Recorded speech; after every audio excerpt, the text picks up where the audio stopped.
Hallelujah. യേശുവേ നന്ദി, യേശുവേ ആരാധന. എൻ്റെ പ്രിയപ്പെട്ട സഹോദരങ്ങളെ, ആത്മാവിൻ്റെ ദൂത് എന്ന ശുശ്രൂഷയിലേക്ക് യേശുവിൻ്റെ നാമത്തിൽ നിങ്ങളെല്ലാവരെയും സ്നേഹപൂർവ്വം ഞാൻ സ്വാഗതം ചെയ്യുന്നു. ഒരുമിച്ച് പറഞ്ഞേ ഹാലേലൂയ. ഇന്ന് നമുക്ക് ആദ്യമായിട്ട് നമ്മൾ ഈ വീഡിയോ പ്ലേ ചെയ്യാൻ തുടങ്ങിയിട്ട് ആദ്യമായിട്ട് നമുക്കൊരു സാക്ഷ്യം വന്നിരിക്കുകയാണ്. അതിനെ ഓർത്ത് നമുക്ക് ഒരുപാട് ദൈവത്തിന് നന്ദി പറയാം, അല്ലേ? ആ സാക്ഷ്യം എഴുതിയത് കുറച്ച് ഞാൻ വായിക്കാം. എല്ലാം നമുക്ക് വായിക്കാൻ പറ്റത്തില്ല, കുറച്ച് വായിക്കാം. എൻ്റെ പേര് ജെൻസി എന്നാണ്. ഞാൻ കണ്ണമാലി ഇടവക അംഗമാണ്. ഞാൻ ബഹുമാനപ്പെട്ട കുഞ്ചൻ ബ്രദറിൻ്റെ യൂട്യൂബ് ചാനലിലെ വീഡിയോകൾ കണ്ട് പ്രാർത്ഥിക്കുമായിരിക്കും. അങ്ങനെ ഇരിക്കെ എപ്പിസോഡ് നമ്പർ 51 ബ്രദറിൻ്റെ ജീവിതത്തിൽ ദൈവം പ്രവർത്തിച്ച ഒരു അത്ഭുതത്തെക്കുറിച്ചുള്ള വീഡിയോ ആണ്. അന്ന് ബ്രദർ പ്രത്യേകമായിട്ട് പ്രാർത്ഥിച്ചിരിക്കുന്നത് വീടില്ലാത്തവർക്ക് വേണ്ടിയിട്ടാണ് അന്ന് പ്രാർത്ഥിച്ചത്.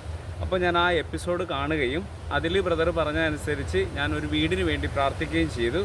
അധികം താമസിയാതെ തന്നെ ഞങ്ങൾക്കൊരു ലോണ് പാസ്സാകുകയും ആ ലോണ് കിട്ടി. ഇപ്പോൾ ഞങ്ങളുടെ വീടിൻ്റെ പണി പൂർത്തീകരിച്ചു കൊണ്ടിരിക്കുന്നു. ഉടനെ തന്നെ ഞങ്ങളതിൽ കയറി താമസിക്കും. അപ്പോൾ ദൈവം എനിക്ക് തന്ന ഈ അനുഗ്രഹത്തെ പ്രതി ഞാൻ ഈശോയ്ക്ക് നന്ദി പറയുന്നു. കൂടാതെ ബ്രദറിനെ കണ്ട് പ്രാർത്ഥിക്കുകയും ബ്രദറിൻ്റെ പ്രാർത്ഥന എനിക്കും എൻ്റെ കുടുംബത്തിനും ധാരാളമായി കിട്ടുകയും ചെയ്യുന്നുണ്ട്.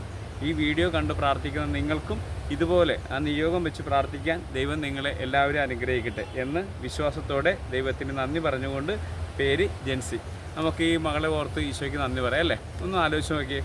ആ ഒരു ടോക്ക് കണ്ടു, ദൈവത്തോട് ചേർന്നെന്ന് പ്രാർത്ഥിച്ചു. ദൈവം എന്ത് ചെയ്തു? വലിയൊരു അത്ഭുതം ചെയ്തു, അല്ലേ? വലിയ അത്ഭുതം എന്ന് പറഞ്ഞാൽ ഒരു വീടെന്ന സ്വപ്നം സാക്ഷാത്കരിക്കാൻ പറ്റി. അപ്പോൾ അടുത്ത ദിവസങ്ങളിൽ അതിൻ്റെ മറ്റു കാര്യങ്ങളെല്ലാം ക്രമീകരിക്കുകയാണ്. അപ്പോൾ നമുക്ക് പ്രാർത്ഥിക്കാം ആ കുടുംബം അനുഗ്രഹിക്കപ്പെട്ടേന്ന്, അല്ലേ? ഇന്ന് നമ്മൾ ധ്യാനിക്കുന്ന വചനഭാഗം സങ്കീർത്തന പുസ്തകം 50-ാം അധ്യായം 15-ാം തിരുവചനം. അനർത്ഥകാലത്ത് നീ എന്നെ വിളിച്ചപേക്ഷിക്കുക, ഞാൻ നിന്നെ മോചിപ്പിക്കുകയും നീ എന്നെ മഹത്വപ്പെടുത്തുകയും ചെയ്യും. ഹല്ലേലൂയ.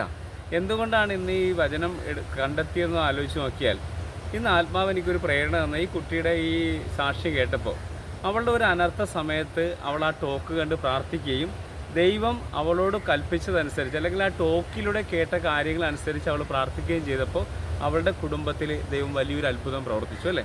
ചിലപ്പോൾ നമുക്കൊക്കെ ഇതൊരു നിസ്സാരമായിട്ട് തോന്നും. ഒരു വീടൊന്നും ഇല്ലാത്തവർക്കാണ് ഇത് വലിയൊരു അനുഗ്രഹമാണ്, അല്ലേ?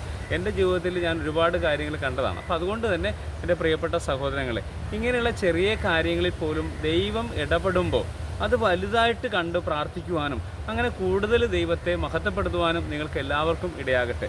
പ്രത്യേകിച്ച് ഇന്ന് വീടില്ലാതിരിക്കുന്ന എല്ലാവർക്കും വേണ്ടി ഞാൻ പ്രാർത്ഥിക്കുന്നു. ഈ ടോക്ക് കാണുന്ന എല്ലാവരെയും കൂടുതൽ സമയം ദൈവം അനുഗ്രഹിച്ച് അവരുടെ ജീവിതം വലിയ ധന്യമാക്കട്ടെ എന്ന് പ്രാർത്ഥിക്കുന്നു. പ്രത്യേകിച്ച് ഇന്ന് പ്രാർത്ഥിച്ചിട്ടില്ല എങ്കിലും നിങ്ങൾക്ക് വേണ്ടി എല്ലാ നിമിഷവും ഞാൻ പ്രാർത്ഥിക്കും. നിത്യം പിതാവും പുത്രനും പരിശുദ്ധാത്മാവിൻ്റെ നാമത്തിൽ ആമേൻ.